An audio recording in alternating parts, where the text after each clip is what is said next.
اس لیے کہ اپوزیشن ہمارے ساتھ نہیں کھڑی ہوتی.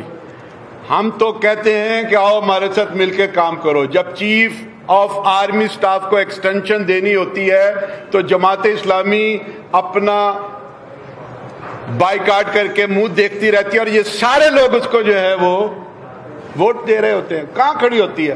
ابھی آپ کے ہاں ایف اے ٹی ایف کے اوپر قانون سازی ہوئی, ہمارے مشتاق خان صاحب روتے رہے, چلاتے رہے, کیا رہے ہو؟ اپوزیشن کو بار بار جس طرح دہائی دینی ہوتی ہے دہائی دیے جا رہے ہیں, نہیں کسی کے کانوں پر جوں رینگی.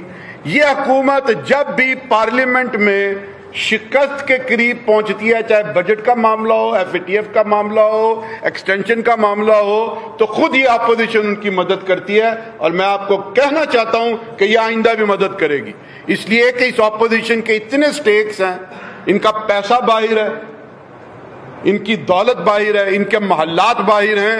یہ کبھی بھی پرو پیپل, پرو ماسز یہ پالیٹکس نہیں کر سکیں گے.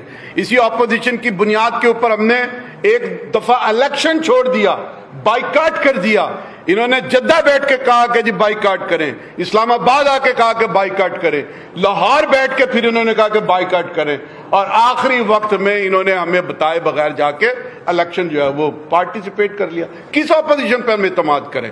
ہم یہ معاملہ عجیب ہے کہ جب احتساب کے چھری چلتی ہے تو یہ پھر جمہوریت کی دہائی دیتے ہیں, لیکن دوسری طرف بھی معاملہ یہ ہے کہ جب کروڑ کمانڈروں سے ان کی کرپشن کا حساب مانگا جائے تو وہ بھی کہتے ہیں کہ ہمارے جو ہے وہ وانا میں شہید ہو رہے ہیں, کوئٹہ میں لوگ شہید ہو رہے ہیں.